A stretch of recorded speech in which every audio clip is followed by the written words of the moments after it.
News for nation देख रहे हैं आप। मैं हूं रश्मि श्रीवास्तव आपके साथ। बिहार में अगले 5 महीने में विधानसभा का चुनाव होना है और ऐसे में तमाम राजनीतिक दलों की तरफ से तैयारियां शुरू कर दी गई है। लेकिन देखिए, बिहार में इस वक्त दल बदल का सिलसिला भी लगातार जारी है। कई ऐसे नेता हैं जिनकी नाराजगी अब सामने आ रही है और एक दल को छोड़कर दूसरे दल में जाने का सिलसिला भी नेताओं ने शुरू कर दिया है। और ऐसे में जनता दल यूनाइटेड की हम बात करें तो देखिए, नीतीश कुमार इस वक्त मजबूत स्थिति में है बिहार में और यही वजह है कि मुख्यमंत्री नहीं चाहते कि कहीं से कोई भी नाराजगी हो और इसका नुकसान विधानसभा चुनाव में जेडीयू को उठाना पड़े। और यही वजह है कि एक समिति का गठन किया गया है और इस समिति के तहत अब पार्टी के नेताओं को, कार्यकर्ताओं को एकजुट रखने की कवायद शुरू की गई है।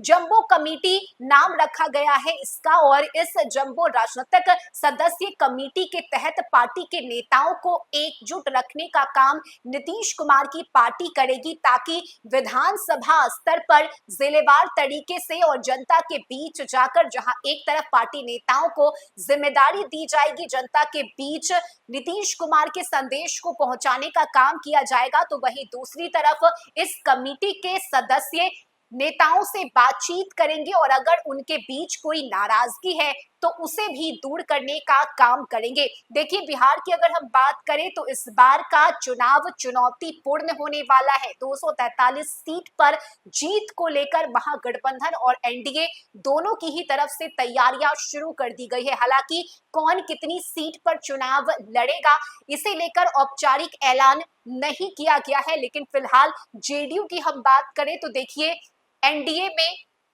बीजेपी के बाद दूसरे नंबर पर बड़ी पार्टी जेडीयू है और सबसे ज्यादा सीट पर जेडीयू अपने उम्मीदवार को उतारने की तैयारी में है। हालांकि जेडीयू कई बार इस बात को कह चुकी है, बता चुकी है कि चाहे कुछ भी हो जाए 243 सीट पर हम चुनाव लड़ने की तैयारी में है और यही वजह है कि जिलेवार तरीके से जनता के बीच जाकर, कार्यकर्ताओं के बीच जाकर पार्टी को मजबूत करने की कवायद लगातार जारी है। और इसी कड़ी में देखिए, एक कमेटी का गठन किया गया है और इस कमेटी के तहत नाराज नेताओं को मनाने की कोशिश की जा रही है, ताकि भगदड़ की स्थिति ना हो और चुनाव आने से पहले, साथ ही चुनाव के अंतिम समय तक पार्टी की एकजुटता देखने को मिले। और यही वजह है कि ये एक बड़ी चुनौती है मुख्यमंत्री के लिए भी कि किस तरह से नाराज नेताओं को मनाया जा सके ताकि वे दूसरे दल में ना जाए। और अगर ऐसा होता है तो कहीं ना कहीं नुकसान नीतीश कुमार को विधानसभा में होगा और इसका फायदा महागठबंधन को होगा। और यही वजह है कि मुख्यमंत्री ऐसा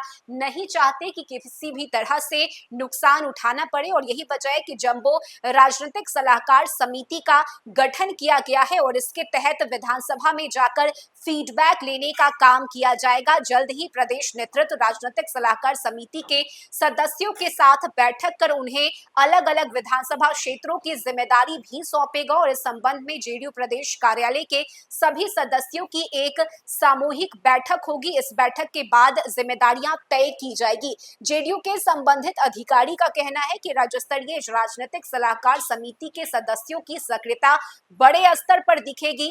उन्हें जिस विधानसभा क्षेत्र में काम करने का जिम्मा दिया जाएगा वहां पर राजनीतिक दल एक साथ काम करेंगे और आपस में समन्वय बिठाकर जनता के बीच जाएंगे। संभावित प्रत्याशी अपने क्षेत्र में लोगों के साथ किस तरह से मिलता जुलता है, इस बारे में भी रिपोर्ट प्रदेश नेतृत्व और जिम्मेदार पदाधिकारी को दिया जाएगा। यानी कि जहां एक तरफ पार्टी नेताओं के बीच की नाराजगी को दूर करने का काम किया जाएगा, तो वहीं दूसरी तरफ इस समिति के जरिए जिलेवार तरीके से किस तरह से पार्टी के नेता काम कर रहे हैं उनसे फीडबैक लिया जाएगा। धरातल पर हकीकत क्या है, किन योजनाओं की स्थिति ग्रामीण क्षेत्रों में क्या है, ये सब कुछ जानने की कोशिश पार्टी नेताओं की तरफ से की जाएगी और सबसे पहले इसे लेकर बैठक होगी। बैठक के बाद ये कमेटी पार्टी नेताओं को टैक्स देने का काम करेगी, जिसके जरिए विधानसभा चुनाव में नीतीश कुमार को इसका फायदा मिल सके और पार्टी के नेता